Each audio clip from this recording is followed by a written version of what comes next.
Welcome back, guys. We have Yanks on the call once again. We are going to be doing our green set review today on a scale of 1 to 5 based on limited ratings.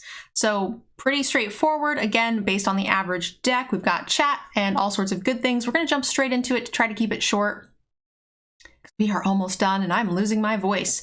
All right, we have a 2-mana 2/1 with Alliance that says, whenever another creature enters the battlefield under your control, it gets a +1/+1 until end of turn. So it's not quite as good as the white creature that gets a counter, but it's an elf druid. Is that like a little box minx on her shoulder? That's pretty cool. It's cute. What do you think, Yanks? Yeah, card's kind of medium. 2-mana 2/1 is becomes a 3/2. Okay, I guess sometimes it can become a 4/3 or in the right colors for that.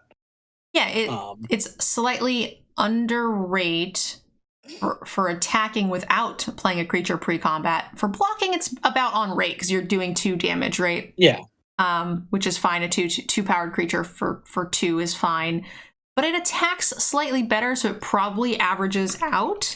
I would say this is probably just a bear stats, right? Yeah. I think it's a bear, and then you've got... So you'll have some green token decks that this card will be a little bit better in, but even then it's not huge. All right, 2 it is. Bootleggers Stash, a 6-mana artifact that says lands you control have tap, create a treasure token. Yeah, I mean... At 6 mana, you don't really care about making more mana for ramping purposes. You might care about fixing, but for the most part, at 6 mana, you're probably not interested in that. We're only really interested in playing this in the Gruul when you've got those treasure payoffs. You could sack for creatures, sack for damage, sack for whatever, and then you're interested. But again, you would need at least 3 of those to make this a viable option. Right? Yeah, I agree with all that. This has the card that has the feel. This is a card that has the feeling of something that's going to get banned. Not in limited, though. Not in limited. I can't tell you why in what deck, but anytime you can just make a whole giant pile of artifacts for free, that's going to happen. That could happen. I can see that. In limited, though, yeah, there's corner case decks where you'll play this, the really super heavy artifact payoff or treasure payoff decks, but for the most part, you're not playing this card. Yeah, but the thing is, a lot of times we say, oh, there's one very specific deck, but it's like, let's say it's a specific Rakdos deck, but not every Rakdos deck would want the thing, then that's more corner case. Whereas I feel like Gruul does just want the treasures, and there is a lot of payoffs for it. We've seen multiple in red, we've seen multicolor ones in the enchantment, and we haven't even gone through the green yet. So I think that a Gruul deck might just want this. It's a lot less corner case than some. So I'm going to give it a split 1/3. Yeah, I think that's fine. Bouncer's Beatdown, a 3-mana instant that says, this spell costs 2 less to cast if it's a black permanent, and it deals X damage to target creature or planeswalker, where X is the greatest power among creatures you control. If that creature or planeswalker would die, exile it instead. It's dependent upon having a creature that's substantially sized, but as is any fight spell, it's fight or punch. It's instant speed, so that's nice. It has a slight cost reduction possibility. This is okay. Yeah, I mean, this is green removal. I mean, this is what you get. Sometimes you get slightly better versions that pump them as they do it, but this gets a cost reduction instead. And it can punch planeswalkers. Usually the ones that get a pump are also sorcery speed and 4 mana sometimes, but they've been getting better and better. We've come a long way since Hunt the Weak, which I think is still a pretty playable card. Yeah, this hits planeswalkers, it exiles it. It doesn't... Now, it may not end up always working out, like if they're able to kill your biggest creature in response, but it doesn't straight up fizzle. Yeah, I was going to say the same thing. 2 creatures like where X equals 4, they can't blanket by killing whatever one you would be targeting with a normal fight spell. or punch spell. If they're holding up a bunch of mana, it's very possible, like let's say they have a 4/4 and a 3/3 and you have 4/4 and a 3/3. It is very possible you just might want to just mitigate the risk by just killing their 3/3, preventing, assuming that the 4/4 isn't drastically has some crazy ability, you might just be wanting to clear up the board, whatever the case may be. Then you can trade 4/4s and then keep your 3/3 if you suspect, there is some flexibility here. So I like that. We'll give this a 3/5. Yep. All right, Broken Wings. We got a sideboard card. Destroy target artifact, enchantment, or a creature with flying. With the vehicles in the set, we have cards like Halo Fountain. There is a substantial amount of flyers. This could be a 23rd playable card. The flyers maybe, but right, like every artifact you just named is a rare or mythic. Yeah, but that paired with the number of flyers. So that's the thing. Usually if you're only expecting to hit flyers with this, then I'm not typically happy with it, because it's like a weak flyer or whatever, then it's not worth doing, right? Unless they have some sort of rare flyer. But with the upside of hitting enough possible rares and bombs, then the more you have of those in a set, the more that this goes up in value as like a 23rd playable card. Sort of like, in the last set, with how many enchantments there were in the set, we loved that card. The last set, there was a giant pile of artifacts and enchantments. That's not quite the same as in this set. Of course it's not. That's why it's a scale, which is why that was always played in multiples, and this is a 23rd playable, right? Sure. I'm saying this is higher on the scale than most sets, not as much as Kamigawa, of course. See, that's I disagree with that. I think it's the same as most sets. I don't know. I feel like there's a ton of sets where there's just no playable artifacts and only a few lockdown, like 1 or 2 lockdown enchantments, and the rest is negligible. We actually have like alternate win conditions here. We've got vehicles. I think there's more than most. Yeah, this has not felt like a very heavy artifact or enchantment set. Interesting. Plus half of red was artifacts. in Kamigawa, yeah. I don't know. For as long as I've been doing set reviews, I feel like until recently there has been like mostly no playable limited artifacts. With the exception of like Kamigawa and a couple of others where there were vehicles. So yeah, I'm happy with Broken Wings as a 23rd playable if you're light. Yeah, I mean, I think I would say that about almost every set. If you absolutely need a playable, you can always stick this in your deck. But I'm hoping to put this in my sideboard. Yeah, we're just going to disagree on the scale. So Cabaret Initiate, 1 mana, 1/2. For 3 mana, it gains double strike until end of turn. Green often pumps. It often makes 1/1 counters, so maybe it's got some flexibility there, but 3 mana is kind of a lot. Yeah, this is on the weaker end of this cycle. Maybe we do see. Maybe you're right. Maybe we do see enough counters, but without that, I'm not playing this card. I agree. I'll give this like a 1/5. Yep. A 5 mana 2/3. This better be good. When it enters the battlefield, put 2 +1/+1 counters on target creature. Okay, well, we can put that on our squirrel. Raccoon. And it also blitzes, so you can put 2 +1/+1 counters, attack for 2, and draw a card at the end. Seems okay. Certainly an interesting 5-drop, but it ends up just being a 4/5 for 5 if you play it on its face on its own, which is a kind of vanilla-ish-y creature. Yeah, this is fine. Certainly not exciting, but there may be the fact that you would make 2 of that power is modular to other creatures certainly helps. Put it on a flyer, put it on a fish, put it on something slightly more relevant than itself. Sure, I think do we want to give it a 0.5 boost to a 2/5 for that? Yeah, I think so. All right. We have a vehicle. This is one of the first common vehicles that we've seen. Almost every single color has had one, but all of them have been mostly rare. So this is a 4 mana vehicle. Sacrifice a treasure.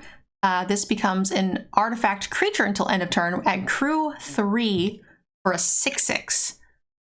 this seems fine to me. We saw a very similar card in New Capenna that was 4 mana for a 6/6 crew 3 in blue.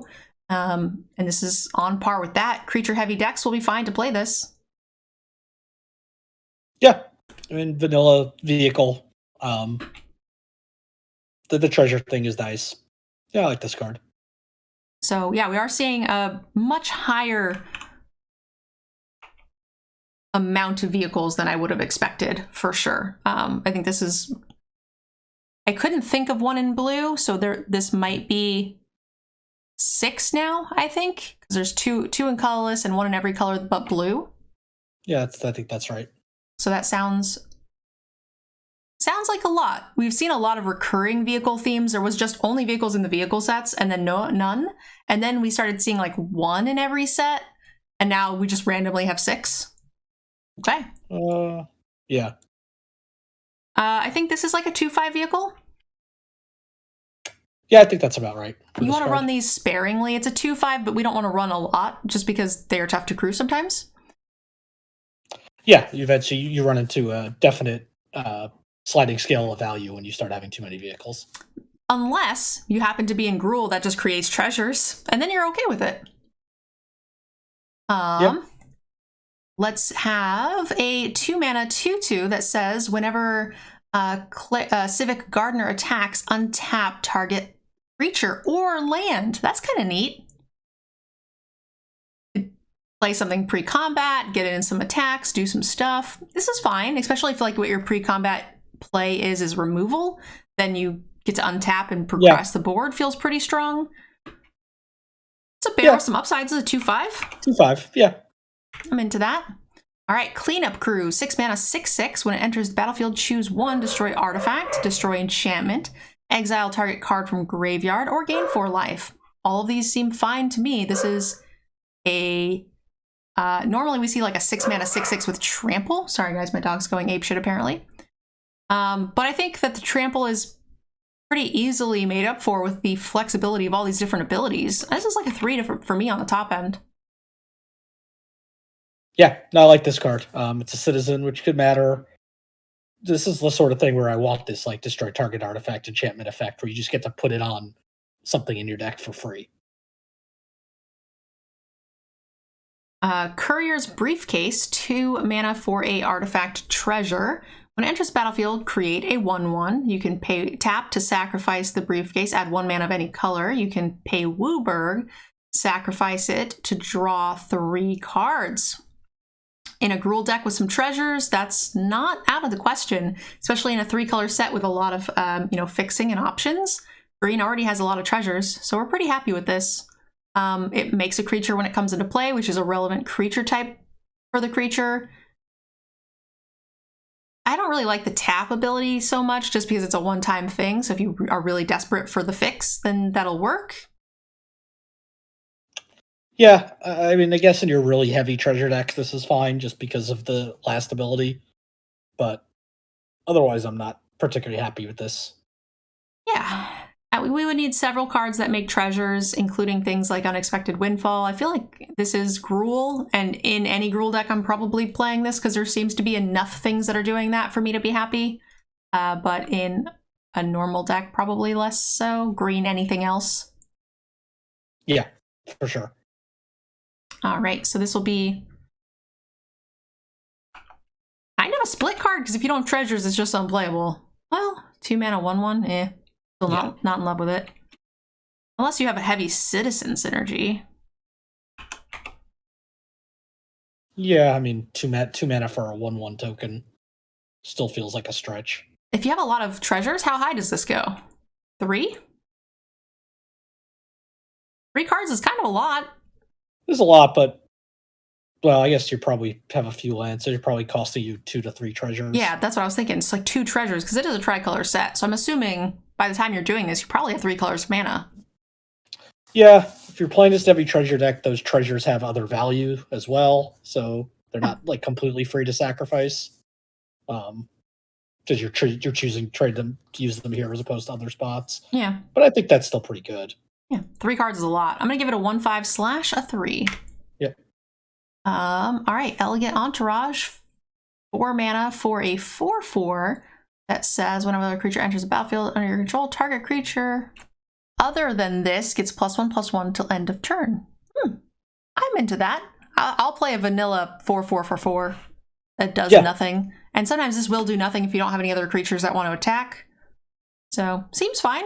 Threat of activation is always good if you have anything at instant speed to make tokens, which there are some things in the set that do that, so that's nice. It's too bad that obviously it can't target itself since it's going to be one of the bigger things on the battlefield, and that's what you want to be giving trample to, but... Yeah, this feels strong to me. I'm going to give it a 3. Yeah, I think it's a 3. It's just good stats alone. Evolving Door, another rare artifact, 3 mana, or pay 1, sacrifice a treasure, count the colors of sacrificed... Wait. Sacrifice a creature. I thought it said treasure. What? Yeah. Sorry, go ahead. What were you saying? I was saying this is just the world's worst birthing pod. I see. Pay 1, sacrifice a creature, count the colors of the sacrificed creature, then search your library for a creature card that's exactly that many colors +1. Then exile that card, then shuffle. You may cast exiled card. Activate only as a sorcery. Okay, well, if you have 2 and 3 color creatures, you sacrifice your monocolored creature, get a 2. Sacrifice the 2, get a 3. It's weird. Yeah, and it's almost always going to be a mana downgrade. Is it? Or even. Because most multicolored creatures aren't costing exactly like green, white, blue. Well, the cool thing is you just sacrifice your 1/1, your green 1/1, right? And then you search your library for a 2-color bomb. Sure. And then you play that. Because your multicolored cards are always going to be better than your single-colored cards. So you just that's fair. Sacrifice your green 1/1, go get a multicolor 4/4. You still have to cast the 4/4. Yeah. But it just upgrades every single poop creature you get, assuming you have enough high amount of multicolored cards. And they always tend to be more powerful. This just feels like a really bad tutor.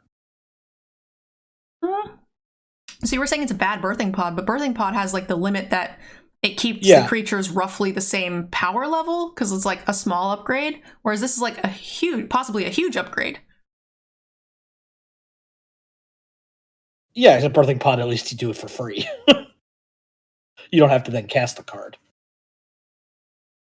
Yes, because it's roughly of equal value what you have sacrificed, whereas this is not, right? You're just getting rid of your 1-drop and then getting your random 6/6 demon that's 2 colors. So yes, I'm glad it makes you pay it. Otherwise, that would not be a real good Magic card. This seems strong to me, actually. Wow. I honestly think this might be the worst card in the set we've seen. Interesting. I think this card is awful. If we're not going to play regular tutors, I don't know why you would play this card.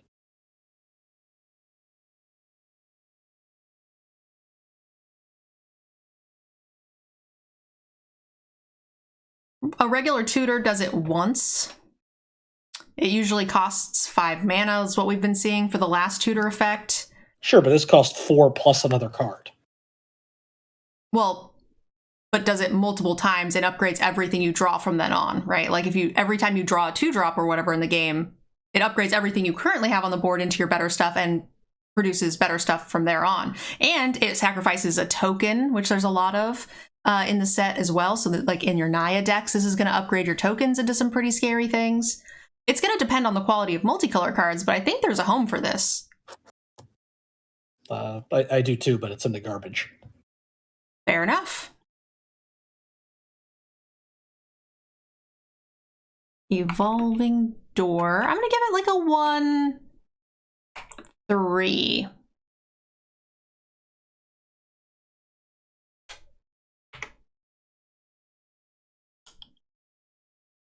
All right. Fight Rigging. We have a 3-mana enchantment with Hideaway. At the beginning of combat on your turn, put a +1/+1 counter on target creature you control.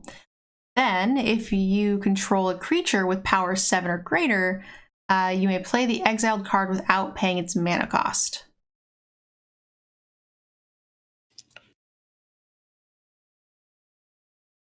What was the card, the 4-mana flip enchantment that basically did this and then eventually flipped into a big creature?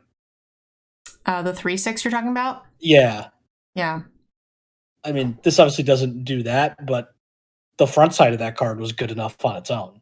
Yeah. It was scary. So, and this is cheaper. Yeah. And gets you a card. Yeah, this seems solid. I mean, it's a rare, so that definitely makes sense. The other card was an uncommon.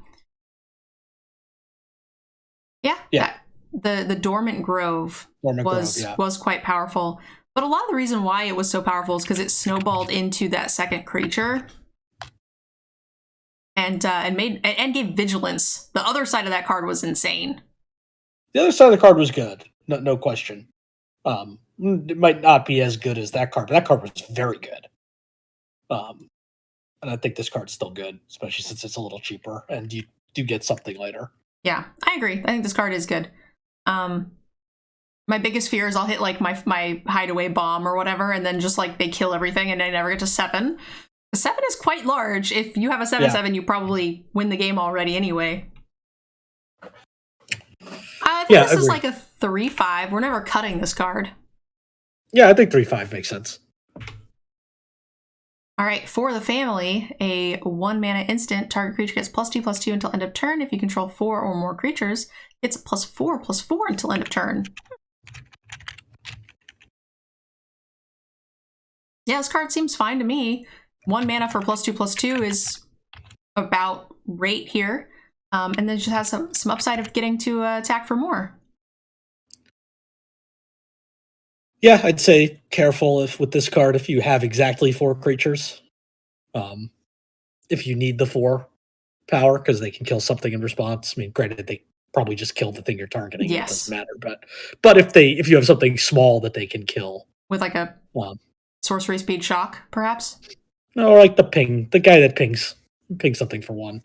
There's the 1 black mana spell too for like. Yeah, I think that's a sorcery. Still be a sorcery too. Yeah. Yeah, it is. And then we've got Strangle or whatever was a sorcery. Like most of the things were sorceries for small stuff, but yeah. I mean, I don't think that's any more risk than the typical pump spell because they'll just target whatever it is that you're targeting anyway. No, yeah, most likely it's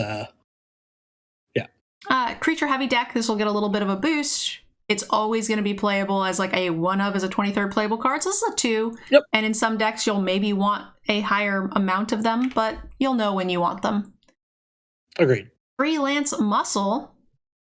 We've got a 5-mana 4/4. When it attacks or blocks, it gets +X/+X, where X is the greatest power and toughness among other creatures you control. So it's important to note that it doesn't do itself, so you need multiple things on board, but it attacks quite well. +X/+X, not +X/+O, which is super key. So if you have a 3/3, this attacks insanely well.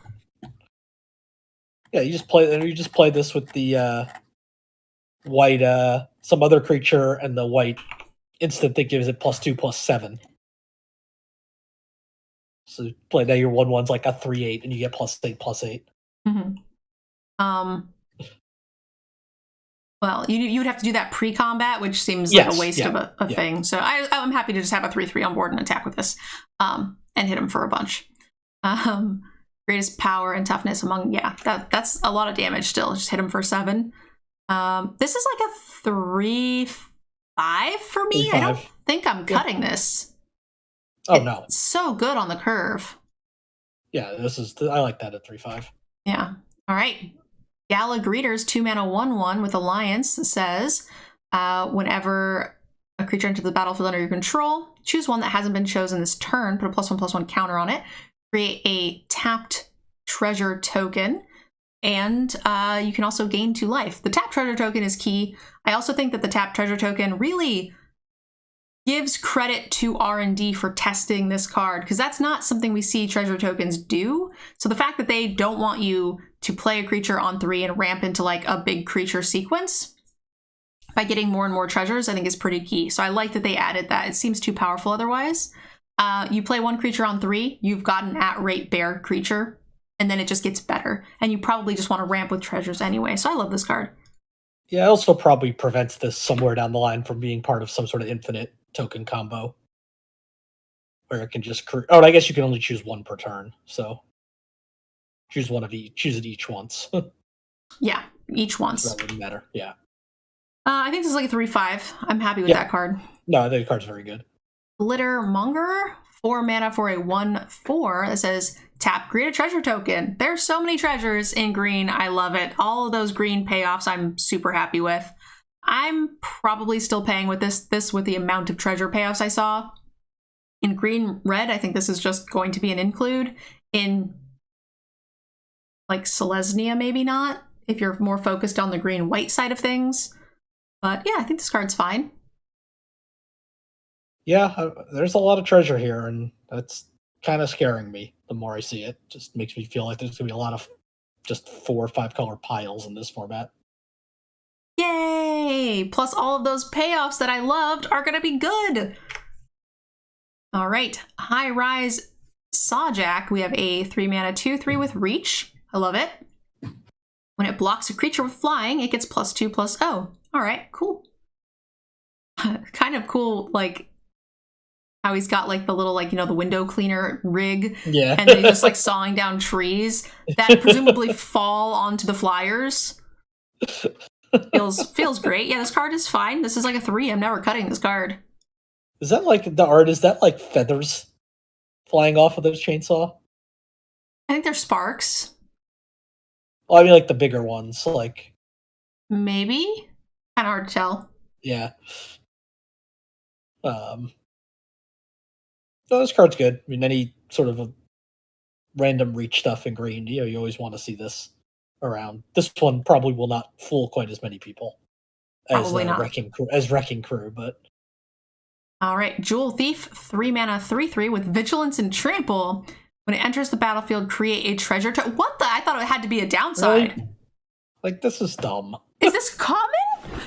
I assumed once I saw 3 mana 3/3 with 2 keywords, I was like, all right, this is going to say it comes into play tapped, and if you don't win the game in 2 games or 2 turns, you lose.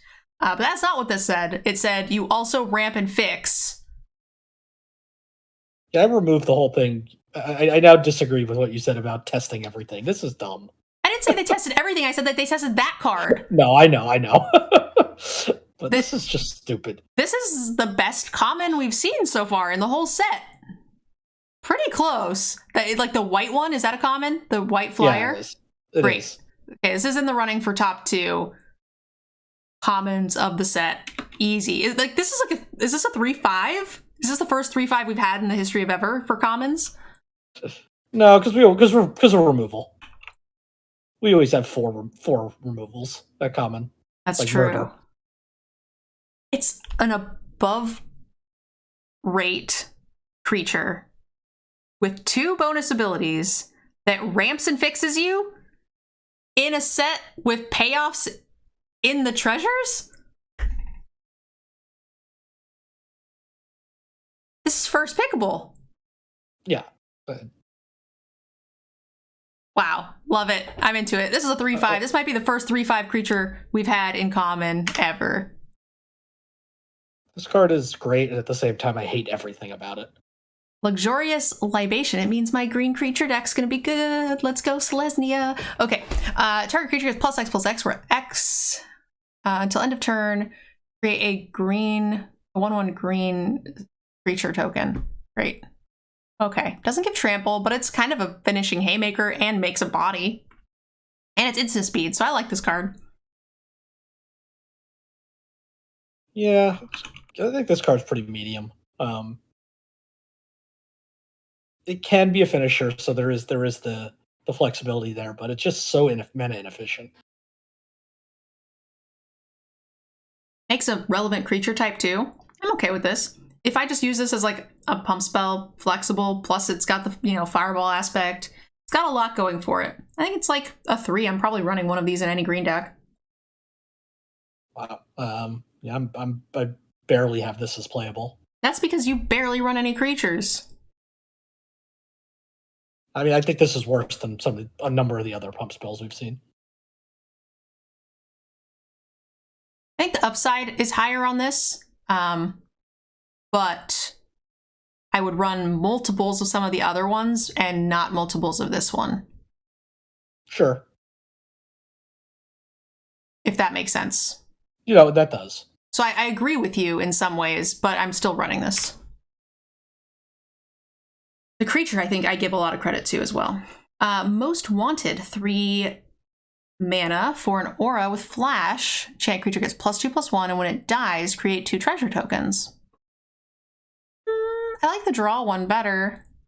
Yeah, agreed. I like treasures, but like I'm not really willing to spend a whole card on them. Now, if the +1 but eats a creature, and then we get to make treasures when we get 2 for 1, then that's cool. But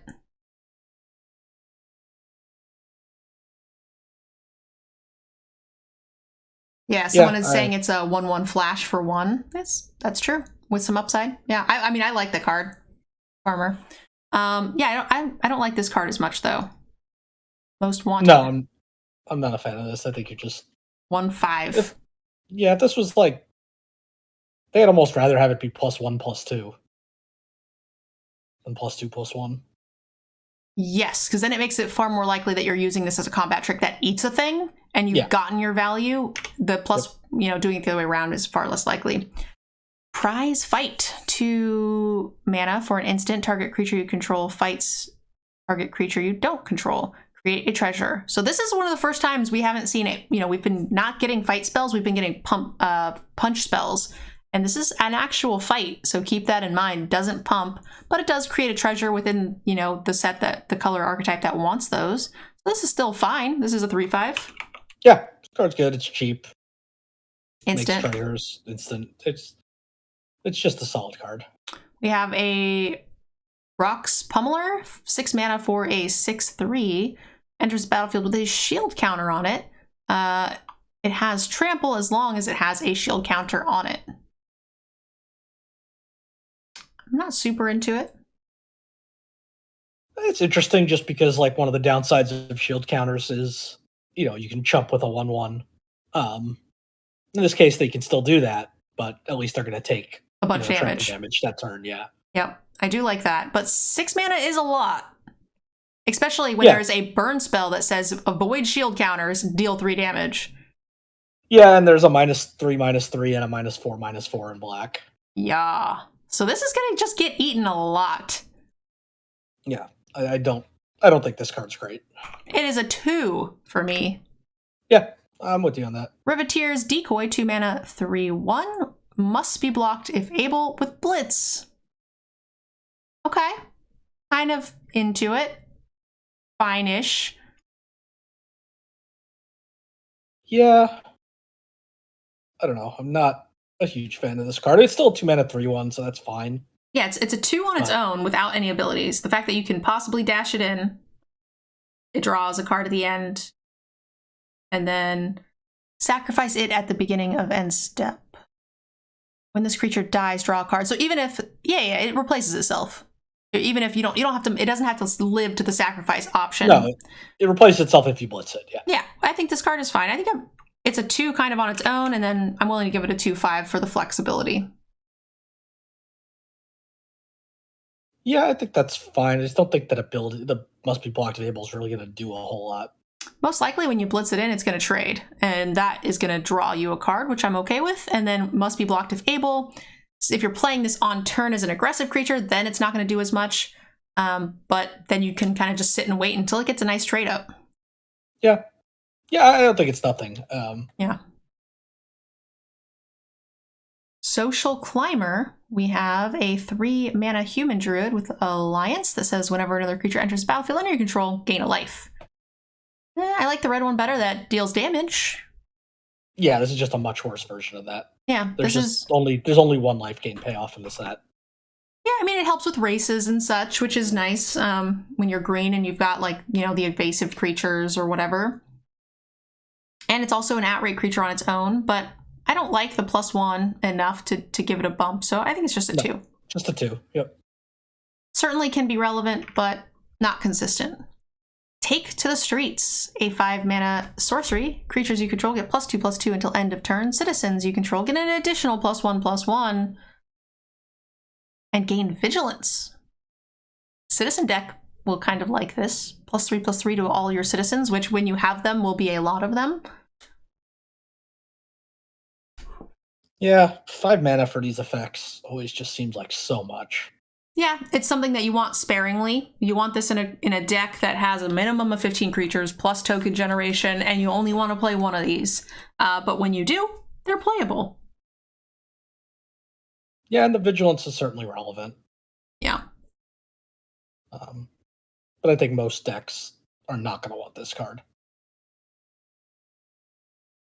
Agreed. I don't know that it's... I feel like the creature, like, so green is kind of the creature/citizen deck. Green always is known for having a higher volume of creatures. This one has the highest volume of citizen creation. Even the pump spell just randomly makes a citizen, right? Like, there's just a fair amount of them. So I feel like it's probably not good enough to give a split because you're only looking at this card if you're already in the archetypes that want this effect anyway. And as a one-of, I think you want this at like a 2/5. Yeah, I still think there's going to be a significant number of green decks that don't want this card. But Titan of Industry, 7-mana elemental creature with reach and trample. When it enters the battlefield, choose 2, destroy target artifact or enchantment, destroy target player, or target player gains 5, create a 4/4, put a shield counter on a creature you control, including itself, which is cute. 7 mana is a lot, but that's okay. This is a slower format. There's a lot of treasures in green. Holy shit, there's a lot of treasures in green. This is going to cost you 4 mana. Like, we might just cast this on 5 for no reason. Yeah, I mean, 7 mana for 11 power and toughness, 7 power has trample and protect itself or, you know, some other ability. And there's so many stinking treasures. I don't even care. This could be 5 green mana, and I would probably still play this. Like, if it was like, you know, 2 and 5 green mana, we're still playing this.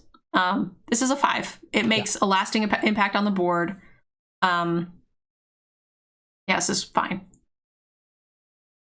Yeah, it can win the game, and if the unit gets killed right away, what's the worst thing you could do is gain 5 life, I guess, if they have an exile spell or something. If you chose 5 life and a shield counter.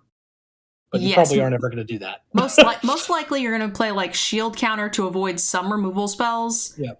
You know, it's probably like shield counter and a 4/4. And a 4/4. Which a 4/4 for free is just game winning sometimes anyway.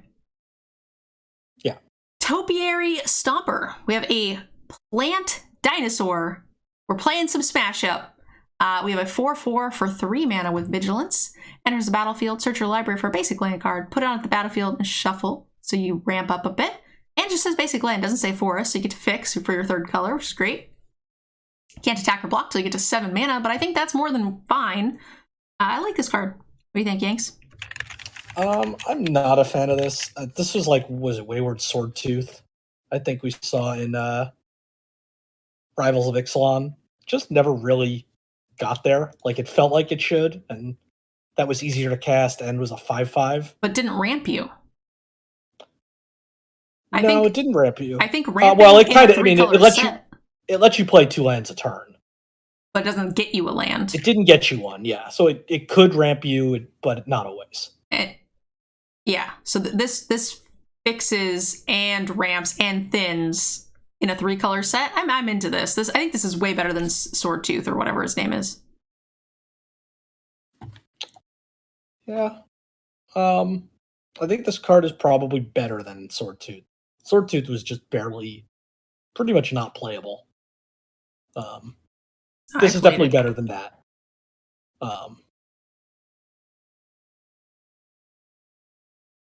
I think this is a 3/5. Yeah, I think I probably have it as a 3, but I mean, we're not super far apart. But Venom Connoisseur, a 2/2 for 2. It can crew, that's true. There is 6 vehicles. 2/2 for 2 with Alliance that says, whenever another creature you control enters the battlefield, it gains Death Touch until end of turn. If this is the second time this ability has blah, blah, blah, blah, blah. Gain Death Touch until end of turn. All creatures gain Death Touch until end of turn. Oh, that's neat. I was like, that's a lot of text. I got lost in there somewhere. Yeah, if you can make tokens and give all your little poopy human citizens Death Touch, that's cool. With token generation abilities, this is going to be really awesome. If it's just play your creature pre-combat so you can get into chip damage, we're less excited, but it's still a bear with some upside. So what do you think, Yanks 2/5? Yeah, it's always a little disappointing when you have Death Touchers that can't really play defense, but that does have some huge upside as well. So you might get the situation where you have like the Gruul uncommon says like sack a creature, make a dude. Yeah. And then you're like, great, Death Touch on the crackback, threat of activation, all that stuff. So you feel good. Maybe you get to the point where you just keep one treasure back for always, right? Like you crack them all, make all your 1/1s, and then just save one. So you just always can activate the Death Touch when you want. Vivian on the Hunt.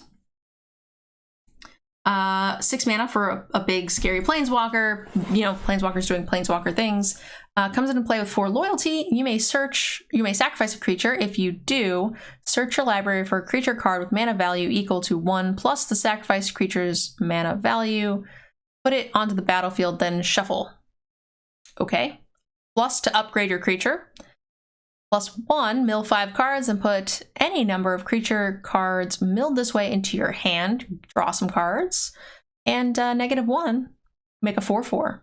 So, yeah, 6 mana is a lot for a 4/4, but then you can make 2 more before this thing dies, and then you can plus it and do some more crazy things. I think the fact that -1 is a 4/4 is quite strong. So this is probably a 5 for me. It probably still is. I do think it's significantly worse than Elspeth. Just using that just because it's the only other Planeswalker we've done in this set. I think this might be a little bit better behind, right? Because Elspeth. Yeah, if you're significantly behind, yeah. And it's easy. It'll be easier to cast just because you can ramp in green. Yep. But the +2 is literally Birthing Pod. Yeah, I like the Birthing Pod less. I like the card draw, mill 5, get all the creatures, and once you have 6 mana, that's all you want anyway. And then I just like making 12 power over 3 turns. Protects itself a little bit better if you're behind, but if you're ahead, I think the Elspeth is more of a home run. Yeah. Yeah, I think it's still probably a 5 though. It still warps the game around it. Voice of Vermin, 4 mana for a 2/2, enters the battlefield with a shield counter on it. When Voice of Vermin attacks, target creature you control has base power and toughness 4/4. This doesn't protect itself. This dies real quick. It turns something else into a 4/4, but then it dies. It can turn itself into a 4/4. It's true. There's a 4/4 for 4. This is fine. I don't know if the change in text is super flexible to where I'm happy about it. Yeah, I don't love the card. But it's nice. I would just rate this as it's worse than a 4/4 for 4 because it doesn't block well, right? This is like a 2. Well, yeah, I guess the one thing, right, is you can attack with this the first time as a 2/2 with the shield counter and let something else be a 4/4. And then you can make this a 4/4 afterwards. But yeah, I think you're right. I think it's probably just in a 2. Is attacking with this as a 2/2 with a shield counter making something else a 4/4 good? Like I think the idea. If you make like a flyer to force through some damage or something like that. Yeah. Seems like a stretch.